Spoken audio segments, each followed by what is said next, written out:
नमस्कार, आप देख रहे हैं आपका अपना चैनल न्यूज इंडिया। मैं हूं आपके साथ गौरव किशोर शर्मा। बुलेटिन का आगाज बड़ी और अहम खबर के साथ करेंगे। नेपाल के काठमांडू में भ्रष्टाचार के खिलाफ आक्रोश देखने को मिल रहा है। पुलिस की गोली लगने से एक प्रदर्शनकारी की मौत हो गई है। आपको बता दें कि आक्रोशित प्रदर्शनकारी संसद भवन में घुस आए। सोशल मीडिया बैन किए जाने पर यह प्रदर्शन किया जा रहा है। पुलिस ने आंसू गैस के गोले छोड़े। प्रदर्शनकारी संसद भवन में घुसे हैं।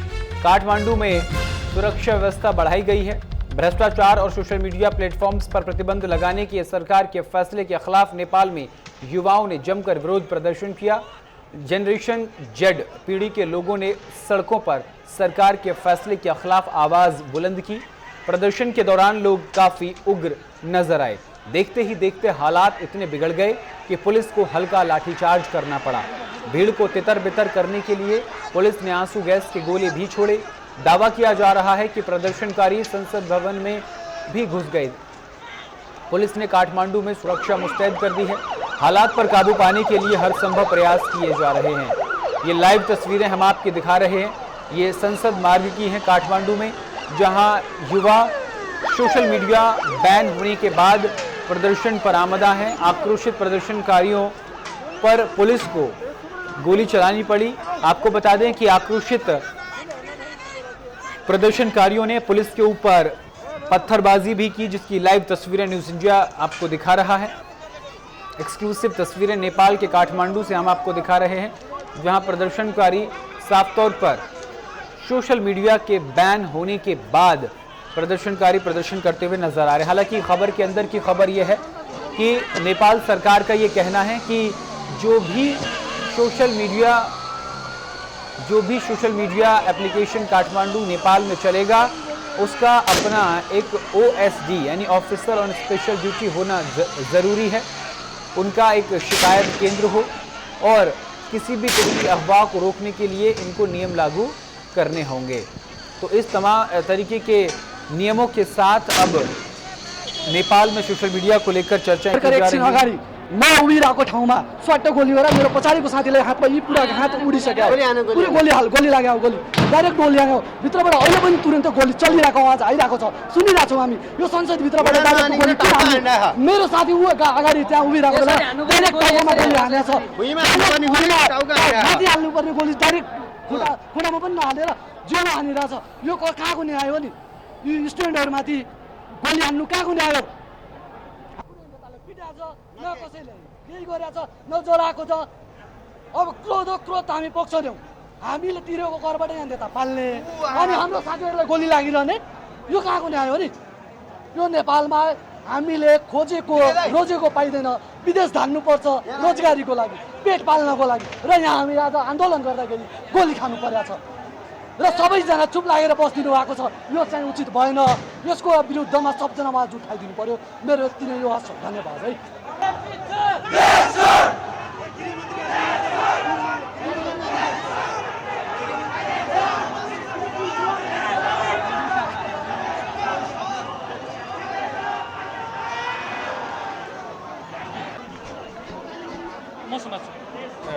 तपाईहरु यहाँ आउँदाखेरि के भयो? यहाँ आएदेखि यहाँ आउने बित्तिकै यहाँ अब पिसफुल प्रोटेस्ट गर्ने भनेर हामी प्लान गरेर आएको थियौँ। यहाँ साथीहरू हामी यहाँ आउने बित्तिकै यहाँ एकदम नराम्रो इन्सिडेन्ट, यहाँ पुलिसहरूको मिसबिहेभ हेर्न सकिन्छ। यहाँनिर जबरजस्ती युवाहरूलाई गोली हानिरहेको छ। यो पिसफुल प्रोटेस्टको यो अलिकति पनि होइन।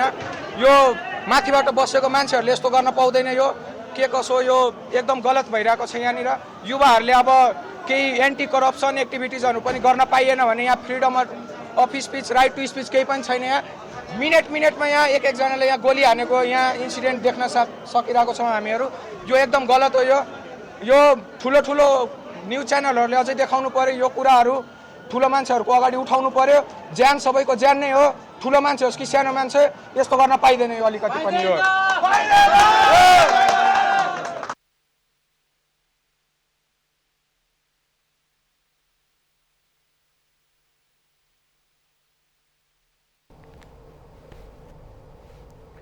तो ये लाइव तस्वीरें हम आपको दिखा रहे हैं। नेपाल में सोशल मीडिया बैन होने के बाद युवा आक्रोशित हैं और सड़कों पर प्रदर्शन करने पर आमदा हैं। ये तस्वीरें लाइव हम आपको नेपाल की राजधानी काठमांडू से दिखा रहे हैं।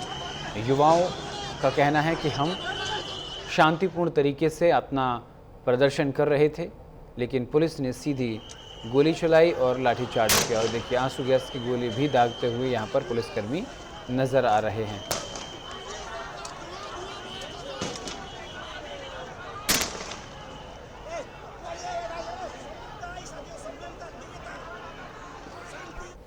और इसी खबर पर विस्तार से जानकारी के साथ रक्षा विशेषज्ञ जेके बंसल हमारे साथ जुड़ गए हैं। मेजर जनरल रिटायर्ड जेके बंसल जी, आपका न्यूज़ इंडिया पर बहुत बहुत स्वागत है। बंसल साहब, एक सीधा सवाल है, भारत में भी कई एप्लीकेशंस को बंद किया गया, जैसे टिकटॉक को भारत में बैन किया गया, लेकिन पाकिस्तान और चाइना में चल रही है। लेकिन जो मेजर सोशल मीडिया प्लेटफॉर्म्स हैं जिनसे रेवेन्यू जनरेट होता है, इकोनॉमिक दृष्टि से देखा जाए तो एक बड़ा अपना योगदान देते हैं। यूथ के अंदर बड़ा ज़बरदस्त सोशल मीडिया प्लेटफॉर्म्स का क्रेज़ है। उसको लेकर नेपाल में अगर पाबंदी लगाई जाती है तो आखिर युवाओं में इतना आक्रोश क्यों, और नेपाल सरकार की क्या मजबूरी है, क्या सुरक्षा कारण है इन तमाम एप्लीकेशंस को बैन करने के पीछे?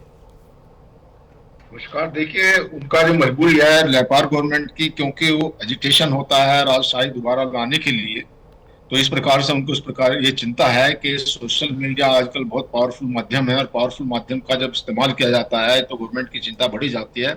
जहाँ तक युवकों का सवाल है, जब कोई युवक एक पर्टिकुलर माध्यम को यूज टू हो जाता है, एक लाइफ उसके जरिए चलती है, तो एक स्टैंड स्टिल हो जाता है लाइफ में। जब लाइफ में किसी भी तरह से जब रूटीन खत्म होता है, खराब होता है, तो आप देखिए कि किसी भी फील्ड में आप ले लीजिए, सुबह किसी को ब्रेकफास्ट ना मिले, नहाने के लिए पानी ना आए, इसी तरह से जो एक कम्युनिकेशन है, जो माध्यम है, वो बहुत जरूरी है।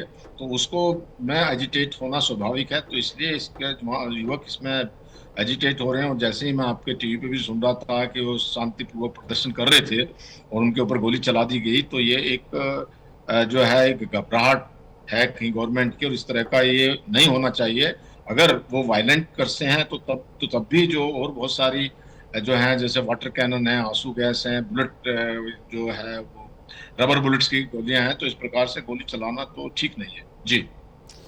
लेकिन सुरक्षा कारण क्या हो सकते हैं? यानी नेपाल सरकार की इसके पीछे कोई सुरक्षा कारण भी नजर आ रहे हैं जो बैन किए हैं, या फिर अपनी मोनोपोली और जिस तरीके का आप जिक्र कर रहे हैं तानाशाही, या कह सकते हैं कि सत्ता को लेकर के भी इसके राजनीतिक कारण भी कुछ हो सकते हैं? देखिए, राजनीतिक कारण तो होते ही हैं। जैसे मैंने कहा कि सुरक्षा का तो ये हो जाता है कि अभी जो एक मूवमेंट चल रही है, जो एक गवर्नमेंट है, चुनी हुई गवर्नमेंट है, वहां से नेपाल की जनता खुश नहीं है और वो उनको किसी भी तरह का कोई सुविधा नहीं है। मैं भी एक दो इंटरव्यू देख रहा था जो वहाँ के कॉमन मैन है, तो वो खुश नहीं है। खुश ना होने पर वो कहते हैं कि जो पहले राजशाही थी वहाँ वही बेटर थी, तो हम जो है उसको ही अगर बहाल हो जाए तो अच्छा है। इसी वजह से ये पूरे प्रदर्शन जो मूवमेंट एक चली है, तो लेकिन जो सत्ता पक्ष है, जो पावर में है, वो तो कभी नहीं चाहेंगे कि इस तरह का कोई सिस्टम आए, क्योंकि फिर उनकी सत्ता चली जाएगी। तो उसको उसके एप्रीहेंशन में, उसकी चिंता में वो ये हो सकता है। और दूसरा देखिए, नेपाल छोटा सा कंट्री है, बहुत सारे जो बाकी जो कंट्रीज हैं वहाँ उनका प्रभाव भी हो सकता है, या अपना किसी वेस्टेड इंटरेस्ट हो सकता है, चाइना का हो सकता है। तो इसमें ये एक बहुत ही एक जो विषम परिस्थिति है और एक पेचीदा मामला है जी। बिल्कुल। खबर ये भी आ रही है कि प्रदर्शन के दौरान पुलिस की गोली से एक युवक की मौत भी हो गई है, यानी कि मामला इतना बढ़ चुका है कि एक व्यक्ति की मौत भी हो चुकी है। बावजूद इसके लोग अभी भी अपना आक्रोश दिखा रहे हैं। ये लाइव तस्वीरें न्यूज़ इंडिया पर हम आपको दिखा रहे हैं।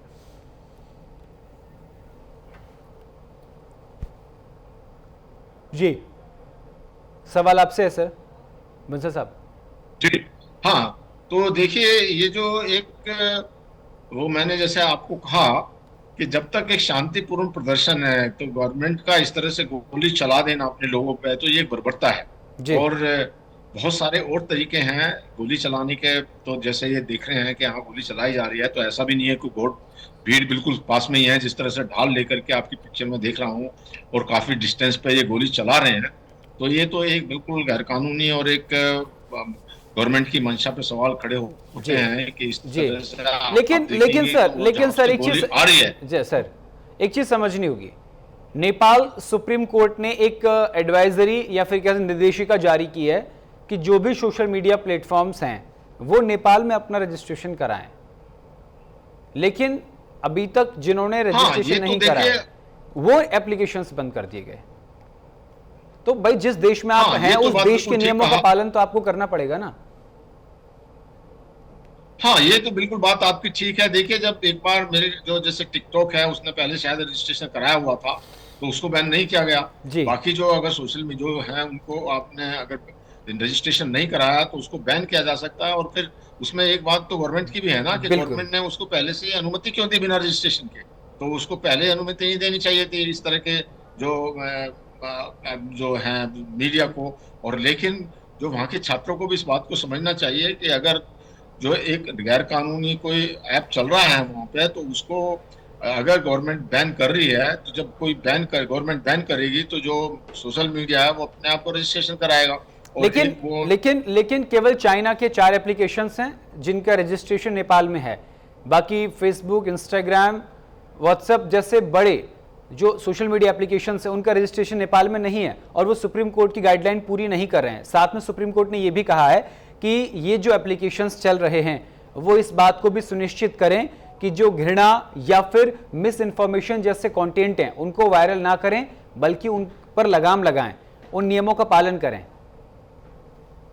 बिल्कुल उनके नियमों का पालन करें। जैसे आपने बिल्कुल सही कहा कि चाइना के ऐप्स जो है वहाँ चल रहे हैं और जो बाकी वेस्टर्न हैं वो चल नहीं रहे हैं, तो ये थोड़ा सा रस्साकसी है।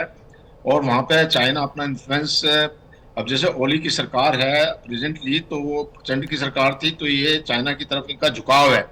और जब चाइना की तरफ झुकाव है उसी प्रकार से अभी जो अमेरिका भी अपना वहाँ पे वर्चस्व बनाना चाहता है और वर्चस्व बनाने के लिए अमेरिका को चाइना कभी नहीं चाहेगा कि यहाँ पे अमेरिका का वर्चस्व हो। तो इस तरह की जैसे मैंने कहा कि इसमें एक जो है चाइना का भी दबाव हो सकता है कि चाइना ने इस प्रकार का दबाव गवर्नमेंट पर डाला हुआ, क्योंकि जैसे ये ओली की गवर्नमेंट है तो प्रो चाइना है, प्रो कम्युनिस्ट गवर्नमेंट है, तो इसमें कोई शक ही नहीं है। तो उन बातों को देखते हुए तो एक जो है इस तरह की जो स्थिति पैदा हुई है ये एक गवर्नमेंट का इसमें कहीं ना कहीं बिल्कुल एक फेल्योर है और एक बहुत ही जो हाई हेडेडनेस है कि जो बहुत सख्ती से जो उसको कुचला जा रहा है, तो ये एक ठीक नहीं है जी। बिल्कुल जो इसका कंडम करना जरूरी है और इंटरनेशनल एजेंसीज को और बाकी लोगों को भी इसका संज्ञान लेकर के जो इसका कंडम करना। लेकिन एक सवाल ये भी खड़ा होता है कि हम पड़ोसी मुल्क या पड़ोसी देश से देखकर कुछ तो सीखते हैं। भारत में भी मिस इन्फॉर्मेशन, वायरल वर्ड इतना ज़्यादा प्रचलन में है कि हर कोई वायरल होना चाहता है। मिस इन्फॉर्मेशन सबसे ज़्यादा सोशल मीडिया पर मिलती है। भारत इस तरीके की चीज़ों पर रोक लगाने, क्या उसने कोई नियम बनाए हैं? क्या ऐसी कोई नियमावली तय की है भारत ने भी? भारत में काफी कुछ हद तक नियमावली है। और जब आपने देखा होगा ये गलवान का हुआ था 2020 में, तो बहुत सारे ऐसे जो अनऑथराइज इस तरह के जो चाइना के ऐप थे उनके ऊपर में पाबंदी लगाई गई थी।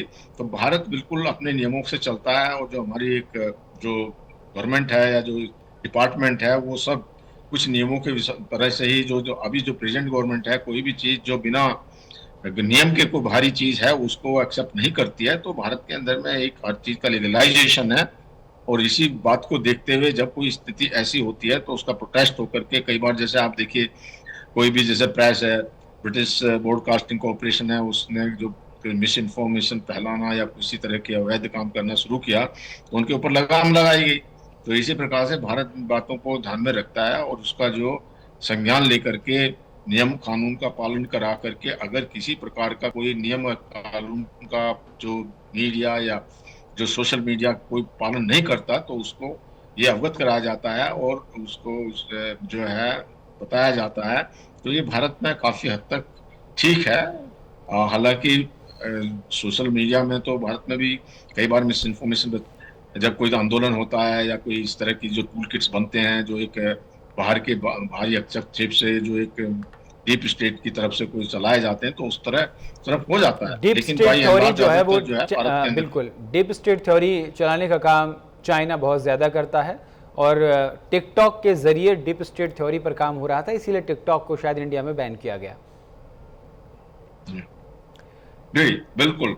जी तो ये टिकटॉक को बंद कर दिया गया। और कितना भी जो है भारत में किसी तरह की ना तो ये देखता है कि उससे कोई रेवेन्यू जी लॉस हो रहा है या किसी तरह जी के प्रेशर में नहीं आता। तो बिल्कुल आज की तारीख में भारत की एक अपनी एक स्वच्छंद या अपनी जो है इंडिपेंडेंट फॉरेन पॉलिसी है और भारत किसी के दबाव में नहीं आता। जी। बिल्कुल। बंसल साहब आप बने रहेंगे हमारे साथ। एक बड़ी खबर इस वक्त नेपाल से सामने आ रही है, तो दर्शकों को बता देते हैं। भारत और नेपाल सीमा पर सुरक्षा बढ़ा दी गई है। महाराजगंज बॉर्डर पे चौकसी बढ़ा दी गई है। काठमांडू में प्रदर्शन को लेकर यह फैसला लिया गया है। आपको बता दें कि महाराजगंज यानी कि गोरखपुर और महाराजगंज के पास जो सीमावर्ती इलाके हैं, जो नेपाल और भारत की सीमा से सटे हुए हैं, वहां सुरक्षा व्यवस्था चाक चौबंद कर दी गई है।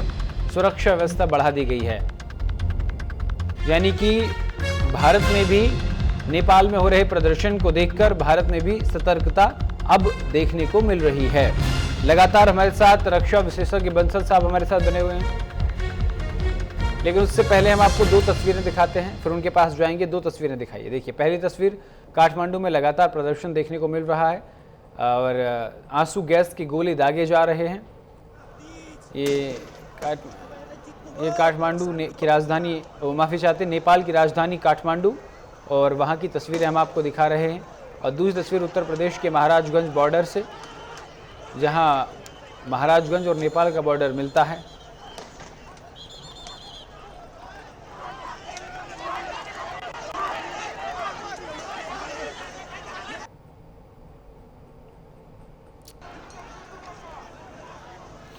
ये देखिए, काठमांडू में प्रदर्शन की तस्वीरें हम आपको दिखा रहे हैं। सरकारी बिल्डिंगों को आग के हवाले कर दिया जा रहा है यहाँ पर।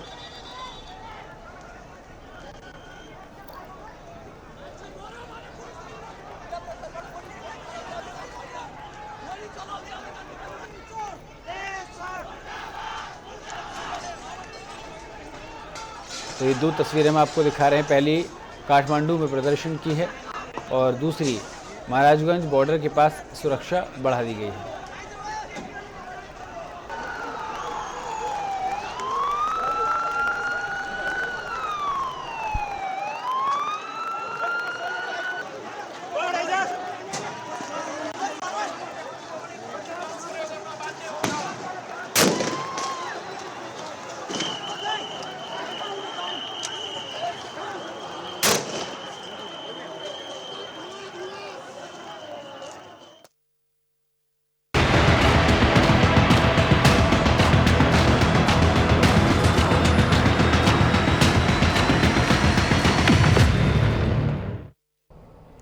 और अब बात करेंगे पुतिन का बारूदी प्रहार, यूक्रेन में हाहाकार। रूस ने 3.5 वर्षों से यूक्रेन के साथ युद्ध छिड़ा हुआ है। 3.5 वर्षों में अगर देखा जाए तो कल रात सबसे बड़ा हमला किया है। यूक्रेन पर रूस का सबसे बड़ा ड्रोन हमला हुआ है। कीव पर 800 से ज्यादा ड्रोन मिसाइलें दागी गई हैं। ये बड़ी खबर आपको बता दें।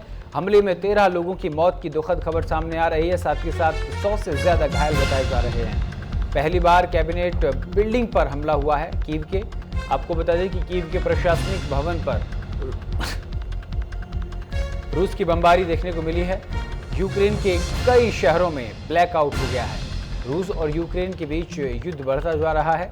रूस ने यूक्रेन की राजधानी कीव पर फिर से ड्रोन से मिसाइलों से हमला किया है, जिसमें कम से कम 13 लोगों की मौत हो गई है। मृतकों में 1 साल का बच्चा भी शामिल है।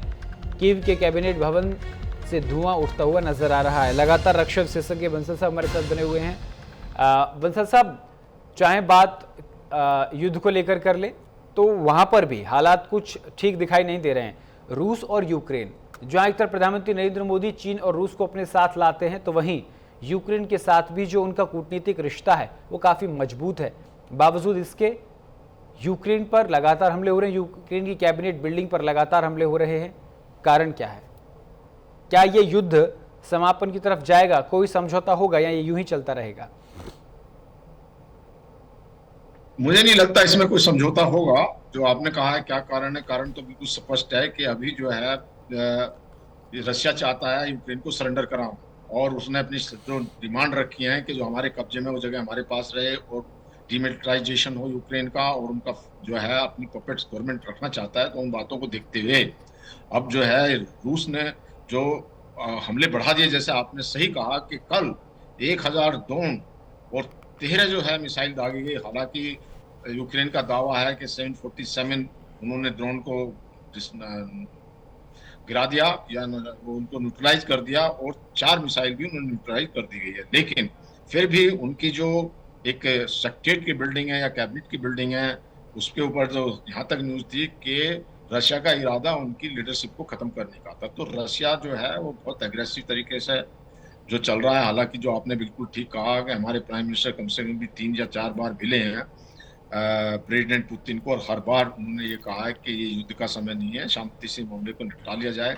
और वो जो है वो तो हालांकि वो उनकी बात को सुन भी लेते हैं और कभी कोई रिएक्शन भी नहीं किया। लेकिन जो रशिया है वो बिल्कुल एक तरह से एक बहुत ही एडवांस, मतलब वहां पे एक समझिए कि पूरे यूक्रेन के अंदर में रूस का ये भी तो कहना है कि 38 से ज्यादा देश इस वक्त यूक्रेन के साथ खड़े हैं। यूक्रेन जो है वो नाटो का सदस्य ना रहे, ये रूस की मांग है, लेकिन लेकिन यूक्रेन है कि पीछे हटने को राजी नहीं है। क्या यूक्रेन जो नाटो देशों की मदद मिल रही है उसके बलबूते टिक पाया है, या फिर यूक्रेन की अपनी कोई रणनीति है? यूक्रेन की अपनी कोई रणनीति नहीं है, लेकिन यूक्रेन को पहले ही कहा था, जब ये 2022 में लड़ाई शुरू हुई थी फरवरी में, तो यूक्रेन को कहा गया था कि आप नाटो में सम्मिलित नहीं हो। लेकिन ये कोई प्ली ठीक नहीं है, जो रशिया की ये प्ली बिल्कुल ठीक नहीं है। वो इसलिए नहीं है कि यूक्रेन के बाद में स्वीडन और फिनलैंड दोनों मेंबर बने हैं। उन्होंने बाद में ट्राई किया, अगर उनके ऊपर हालांकि उनको भी धमकी दी गई रशिया की तरफ से कि हम अटैक कर देंगे, कुछ नहीं किया उनका। ये तो यूक्रेन के ऊपर में अटैक करके मिस कैलकुलेशन हुआ। शुरुआत में ये सोचा कि हमने जैसे क्रीमिया को मिला लिया था, ऐसे ही यूक्रेन के ऊपर अटैक करके हम उसको ग्रैब कर लेंगे। और ये मिस कैलकुलेशन ये भी रही है कि रशिया ने सोचा था कि वहाँ की जो जनता है वो अपने प्रेसिडेंट जेलेंस्की के अगेंस्ट में है और हमारे फेवर में आके वो हमारे काबू में आ जाएंगे, लेकिन ऐसा हुआ। जहाँ तक जो है नेटो का सवाल है, नेटो ने फुली सपोर्ट नहीं किया है। वो बहुत ही एक लो कोल्ड वाली बात है, कभी थोड़ा कुछ दे दिया कभी नहीं दिया, तो इस तरह से वो स्ट्रेटजी बातें चीतें करते रहते हैं, मीटिंग करते रहते हैं कि लेकिन जो है पूरी तरह से सपोर्ट नहीं कर रहे हैं। जब सपोर्ट करना है तो इसलिए जो यूक्रेन बर्बाद होता जा रहा है, बर्बाद तो रशिया भी हो रहा है। रशिया की जो है करीब 20-30% उनके एनर्जी सेक्टर को बर्बाद कर दिया गया है, उनकी वहाँ की इकोनॉमी बहुत ध्वस्त हो रही है। तो फर्क तो रशिया पे बहुत पड़ रहा है। जी बिल्कुल। और देखिए रशिया को एक छोटे से कंट्री जो एक कोरिया है उनसे मदद लेनी पड़ रही है, उनके सैनिक आके जी वहां बिल्कुल और बिल्कुल। बंसल साहब, इस वक्त ना तो रूस पीछे हटने को राजी है और ना ही यूक्रेन को अन्य देशों की मदद मिल रही है, और रूस अपने दम पर यूक्रेन को हथियाना चाहता है। ये आपके विश्लेषणों से निकलकर सामने आया है। बहुत बहुत शुक्रिया बंसल साहब हमारे साथ जुड़ने के लिए, अपना बेशकीमती समय देने के लिए। तो फिलहाल के लिए इस कार्यक्रम में इतना ही। देश दुनिया की तमाम बड़ी और अहम खबरों के लिए देखते रहिए न्यूज़ इंडिया। नमस्कार।